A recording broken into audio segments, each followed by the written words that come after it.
ক্রিকেটে ব্যাটারদের শূন্য রানে আউট হওয়া নিয়মিত একটি ঘটনা।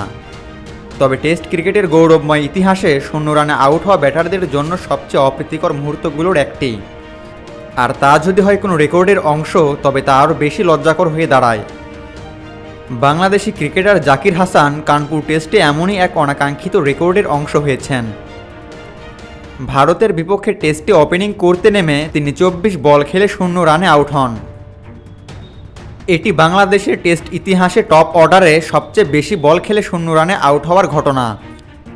এর আগে বাংলাদেশের হয়ে টপ অর্ডারে সবচেয়ে বেশি বল খেলে শূন্য রানে আউট হওয়া ছিল ইমরুল কায়েসের, যিনি 2018 সালে জিম্বাবুয়ের বিপক্ষে 16 বল খেলেছিলেন।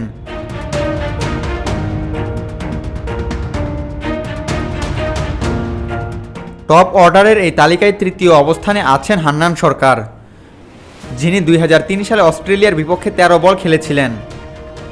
আল শাহরিয়ার রোকন ও শামসুর রহমান শুভ এই তালিকায় চতুর্থ ও পঞ্চম অবস্থানে আছেন। তারা দুজনেই 12 বলে শূন্য রানে আউট হয়েছিলেন।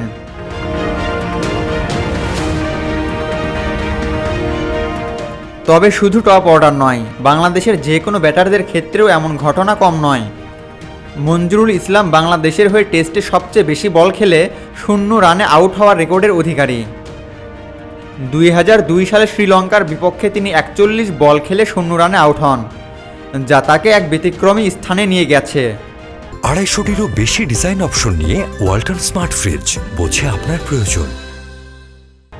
দ্বিতীয় অবস্থানে আছেন রাজিন সালে, যিনি 2007 সালে শ্রীলঙ্কার বিপক্ষে 29 বল খেলেছিলেন এবং শূন্য রানে আউট হন।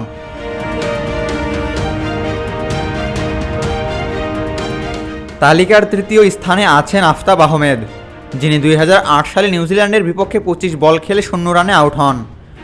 আর চতুর্থ স্থানে আছেন জাকির হাসান, যিনি 24 বলে শূন্য রানে আউট হয়ে টপ অর্ডারের পাশাপাশি এই তালিকাতেও নিজের নাম তুলে ফেলেছেন।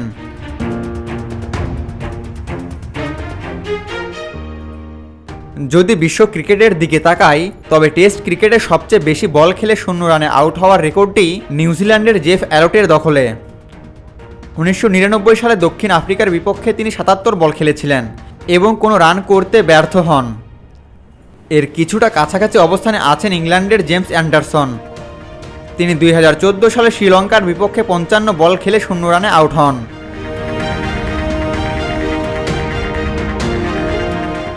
একজন ব্যাটারের জন্য শূন্য রানে আউট হওয়ার চেয়ে কষ্টকর আর কিছু হতে পারে না, বিশেষত তিনি যদি ক্রিজে দীর্ঘ সময় ব্যয় করে থাকেন।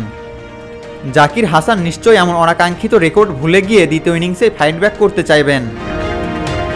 আবু তালহা, অনফিল্ড।